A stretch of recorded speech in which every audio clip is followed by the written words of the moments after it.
Before we get into the video, could everyone please subscribe to my channel? Thank you so much all. Because I accidentally spilled hot water on my wife Christina's secretary's hand. She locked me in the sauna for 8 hours. I was let out just before I passed out. Christina sternly warned me, "This is just a little lesson. If I see you hurt Eric again, I won't let you off easy." Lying on the stretcher, I calmly agreed. The day I was discharged, standing at the door, I could hear the lively chatter inside. "Christina, you hate Oliver so much. Why not get a divorce?" a pesky friend asked. Christina clicked her tongue in annoyance. "My mom said if I initiate the divorce, she'll give the company away. I don't know what Oliver has done to charm her," she said impatiently. Eric chimed in. "Christina, I think he's just after your family's money." Everyone seemed to agree. I didn't stand at the doorway feeling sorry as I used to. I just walked right in. The room fell silent instantly when they saw me. Christina turned to me and said, "What bad luck. Eric's birthday is today. Go stay at the house in the suburbs for 2 days. Don't ruin our fun." Everyone was watching me, waiting to see if I'd lose it. Usually, when Christina provokes me, my reactions provide them amusement, but not this time. I simply said, "Okay," and shut the bedroom door.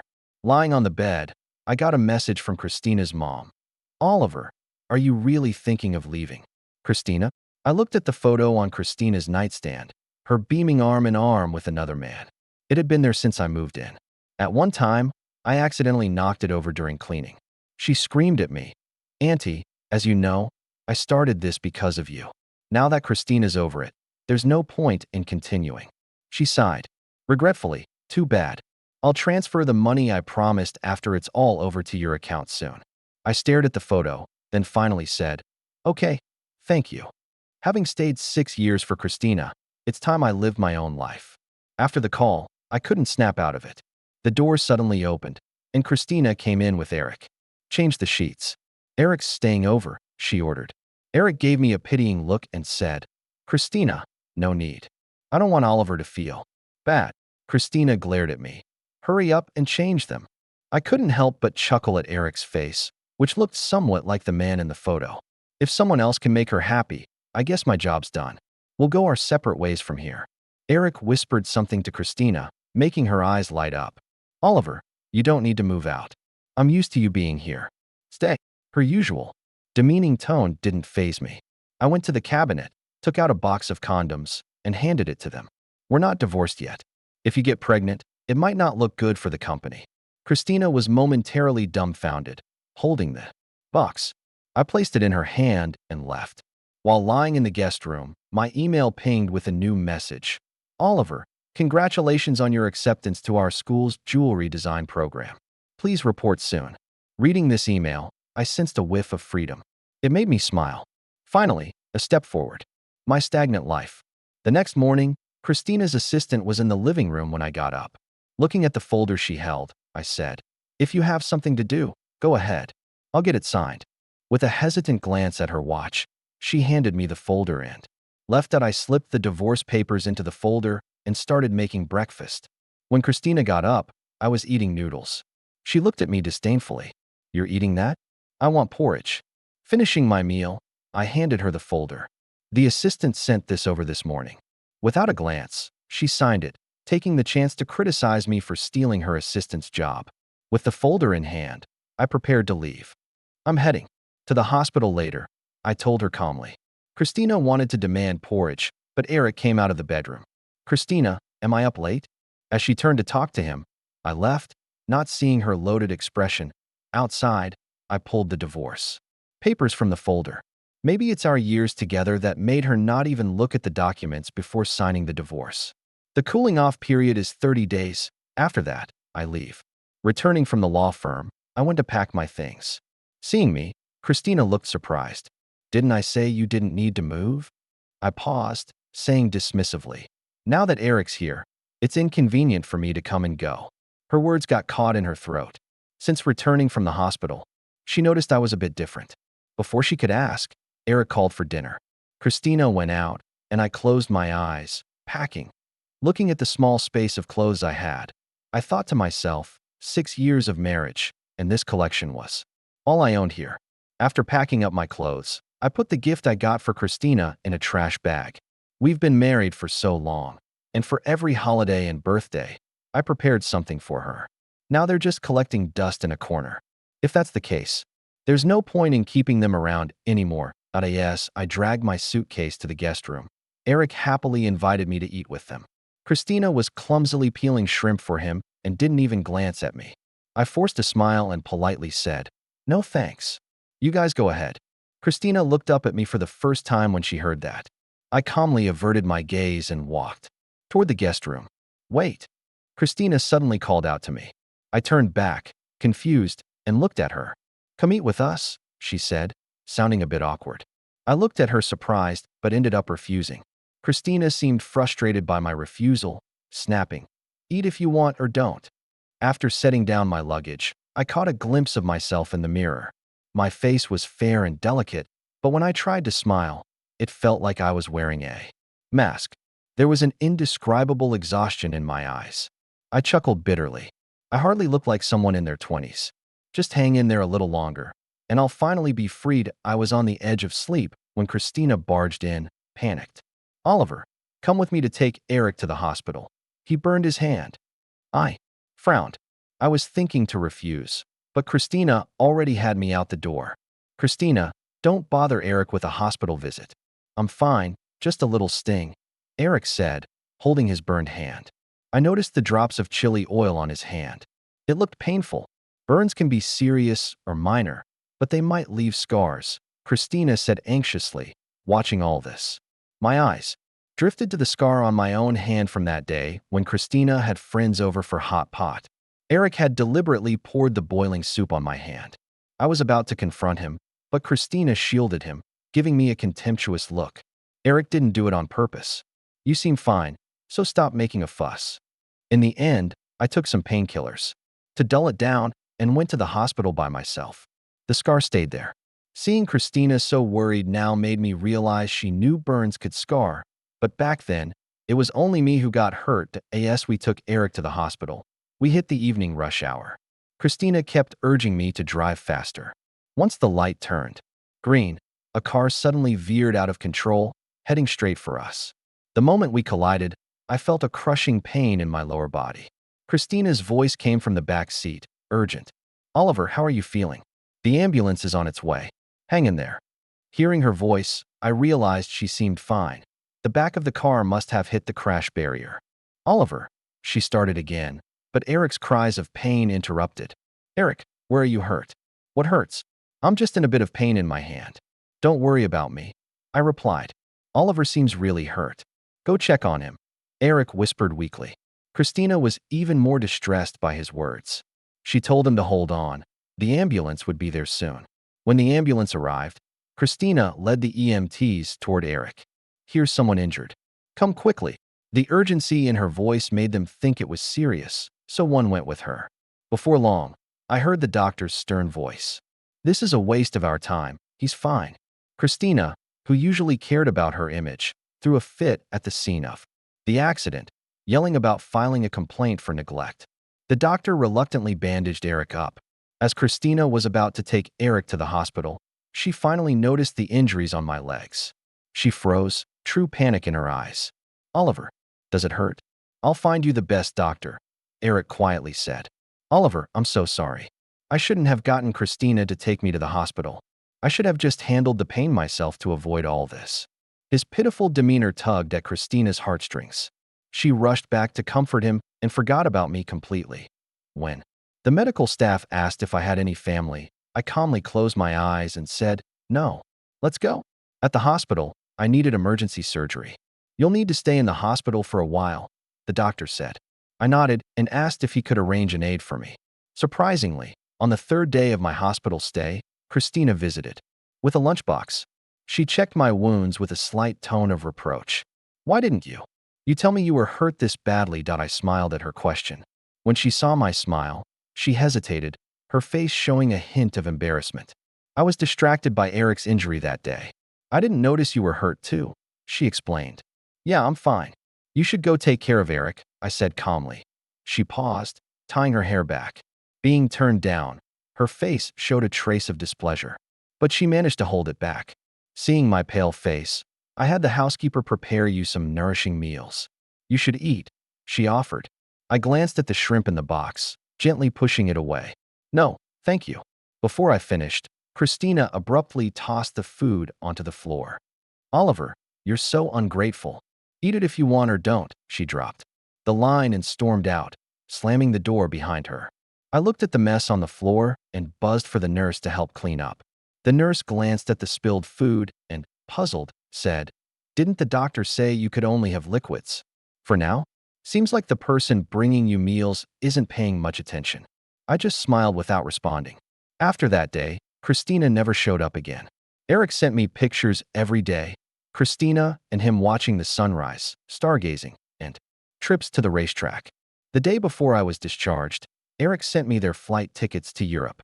I always said one line, and Christina made it happen. I didn't reply. Instead, I listened carefully to the doctor's instructions.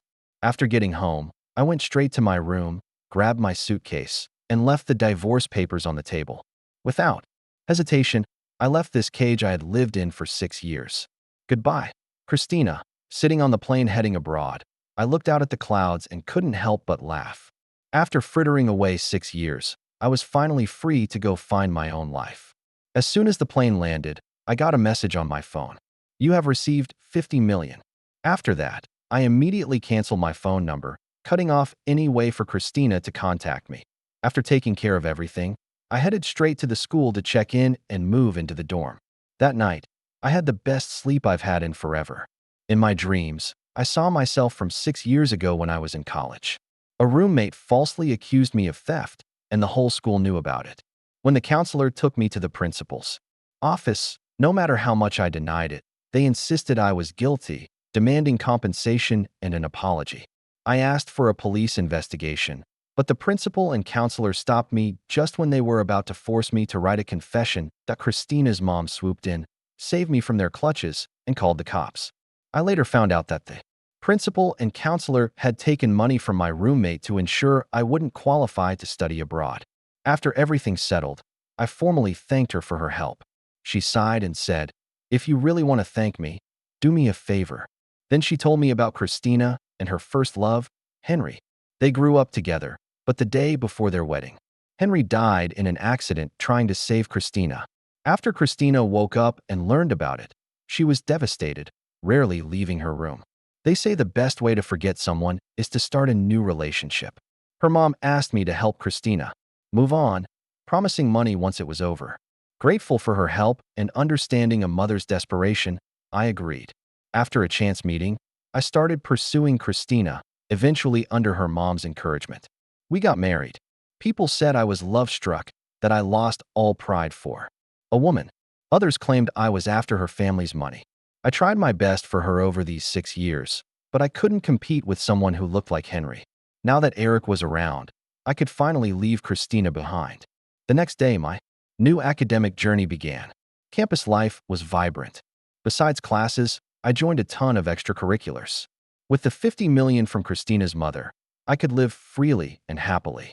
While I was enjoying my newfound freedom, Christina was in a very different place.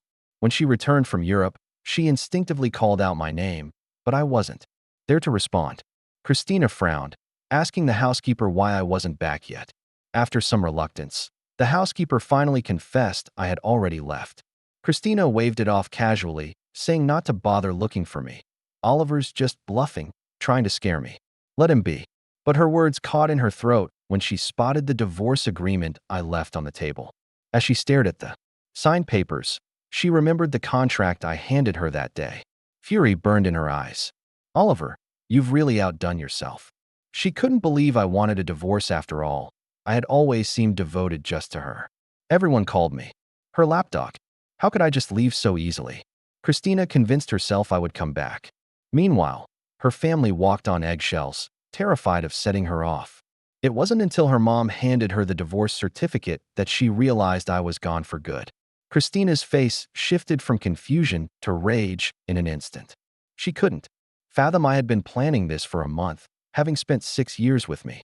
The abrupt end left Christina struggling to imagine her life now. Her mom told her about the agreement we had.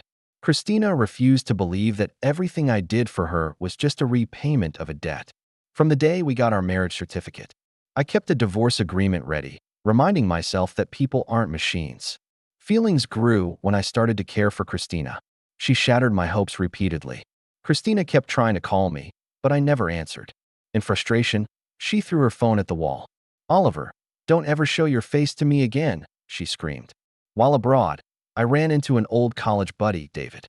He was the only one who stood by me during the false accusations back then. He warned me not to repay kindness this way, but I didn't listen. I never expected he'd end up teaching at the same school. It was through him that I heard the latest about Christina. "Did you hear Christina's getting engaged to that male assistant?" I paused mid-bite, but kept a straight face. "Makes sense," I replied. "Eric looks just like Henry." David said Christina's engagement party was a big deal. Practically all the well-known families were invited. People in the circle said she must be serious about it. Otherwise, why make such a fuss? Especially since she didn't even want to have a wedding with her last fiancé. When I heard this, I didn't feel a thing. When I was with Christina, it was just a task for me, let alone after everything she did.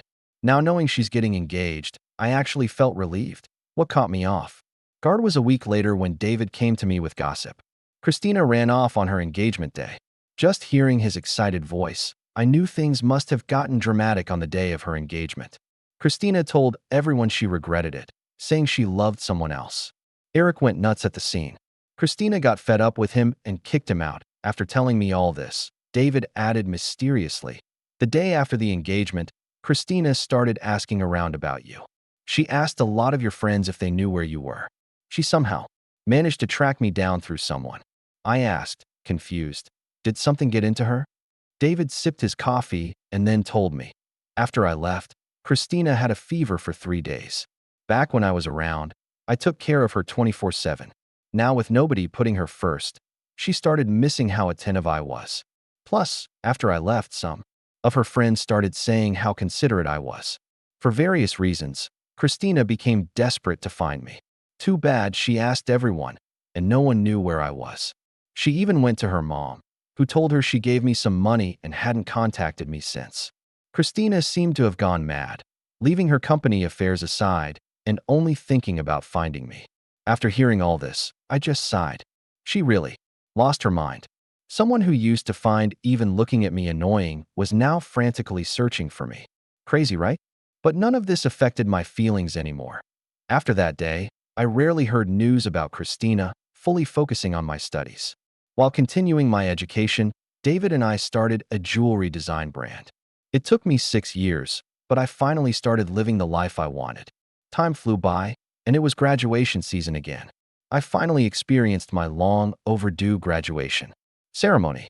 Handing me a speech, David asked what my plans were. The brand we started had grown quite popular thanks to our hard work. Plenty of people sought us out to design jewelry. After some thought, I honestly said, "I want to go back home." David agreed since our clientele was mainly based there. Still, he hesitated. "Christina's been asking about you for years. If my family hadn't intervened, she might have found you by now," he warned. "Going back, she'll probably find you quickly." I shook my head and said, "I have to face it sooner or later. I can't avoid going home forever." The day after the ceremony, I packed my bags and headed back. When the plane landed, the scenery was both familiar and foreign.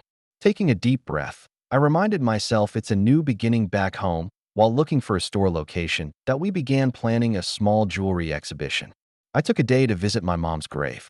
Seeing fresh sunflowers there puzzled me. Christina always brought sunflowers. As I sat chatting with my mom about recent events, a relative passed by. "Hey Oliver, you graduated and came back. I have to say your wife is amazing." I stared in confusion. "In the years you were away, she visited on holidays and donated under your name to help fix village roads. Everyone here knows you found a great wife." Hearing this left me even more confused about Christina's intentions, but there wasn't much time to dwell. Once we settled the store location, I got busy with the shop renovations. Some jewelry for the exhibition was still under design. I was busy and fulfilled every day, with no time to think about Christina. The day before the jewelry show, I spotted Christina's name on the guest list. Concerned, David offered, "If you don't want to face her, I can handle things. Unfazed, I shook my head. As long as I'm here, we'll come across each other sooner or later. Reassured, David nodded. On the day of the exhibition, visitors flocked in, following signs into the gallery. From the second floor, I easily spotted Christina among the crowd. She looked more worn out, her eyes carrying fatigue. I watched as she abruptly stopped in front of one of my necklace designs, her eyes welling up. Soon, a staff member informed me someone bought all my designs and requested to meet me. I agreed. In the instant I opened the conference room door, Christina rushed forward to hug me. Oliver, I finally found you. Where have you been all these years? I've looked in so many countries. I gently pushed her away, maintaining a calm demeanor, and spoke softly. Miss Christina, why did you want to see me? When Christina heard what I called her, she looked kind of confused for a moment. Oliver, what did you call me? I repeated what I had just said. Back when we just got married, I used to call her by her name, but Christina had given me this disdainful look and said, We're not on a first-name basis, are we? Christina looked at me with teary eyes. No, you can call me Christina. Didn't. You used to call me that. I frowned a bit. Miss Christina, I don't think we're on a first-name basis, are we? The words I once said to her came back around like a boomerang, leaving her stunned for a few seconds. I used that moment to say goodbye. Miss Christina, let's not dwell on the past. It's time to move on. Thanks for liking my designs, but I've got something to attend to, so I'll take my leave. I didn't wait for a response before walking out of the meeting room. My debts to her family were settled long ago. Christina and I are just strangers now. I didn't think she'd turn up at the store the next day holding a bunch of red roses. Everything I needed to say was said yesterday. What else is left between us? After a few minutes of staring in silence, Christina finally spoke. Oliver, why did you divorce me? I looked at her calmly. Once I did what I had to, of course I had to leave. From the day I left, I knew Christina would eventually find out about the promise I'd made to her mom. So I told her honestly then and there. She looked at me, eyes wide with disbelief. I don't believe it, Oliver. I don't believe your look and all the kindness were fake. You might deny it, but your eyes don't lie. I let out a cold laugh. Does it matter now? We're over already, or are you trying to prove your charm? Christina shook her head, denying it. No, I just want to know if you ever loved me. Without hesitation, I said no. From start to finish, it was about the promise to your mom. I was with you out of gratitude. Our relationship began with a purpose. How could there be love? Her face turned pale as I spoke. Whatever reaction she has now, I don't care. I just want to wrap this up and rid myself of her. I don't want to see her in my future. Yet this proud woman kept showing up every day after that conversation, with red roses each time. Every time, I threw them in the trash. I let out a cold laugh. Being married to her for so long, she still doesn't get me. Red roses that need attention aren't my thing. I like roses that symbolize endless hope. The 10th time I planned to ditch her gifts, Christina finally stopped me. Her face showed displeasure, but she kept her voice controlled. Oliver, why won't you accept my gifts? I showed no mercy. Do you know what our relationship is? Why should I take your things? I don't accept gifts from strangers. Christina denied it. After 6 years of marriage, how could we be strangers? I let out a small laugh. Those 6 years were colder than strangers. You'd be gone for a week, and even when you were home, you'd boss me around. I looked at her and asked the question that had been bugging me. Christina, shouldn't you be happy I filed for divorce? Now you can marry Eric. Why bother me? She took a deep breath, and through her teary eyes, she said, No, I don't want to marry Eric. I was just briefly infatuated because he looks like Henry. The truth is, I'd been used to you. No, I'd fallen for you long ago. I just ignored my feelings because of my fixation on Henry. Listening to how she missed me after I left, I finally understood why she did this. I directly cut through her endless apologies. Christina, can't your family afford a maid? What you just said doesn't show any love for me. You're just used to having me around. Do you really think you love me? You're just fooling yourself. Christina's face turned grim after hearing that. She always thought she loved me truly, but when I ruthlessly exposed her real thoughts, her face showed disbelief. Before she could justify herself again, I cut her off coldly. Christina, since we're apart, let's leave it at that. We should live our own lives and never cross paths again. After those words, I turned and left, and Christina stopped appearing in front of me. After that, yet any time I went home, I felt a hot gaze on my back. David asked if he should take care of it for me. I refused, letting Christina follow if she wanted. Nothing she does now will affect my life. There's no need to waste resources on her. During this time, a client offered extra money for a rush job on a set of wedding jewelry.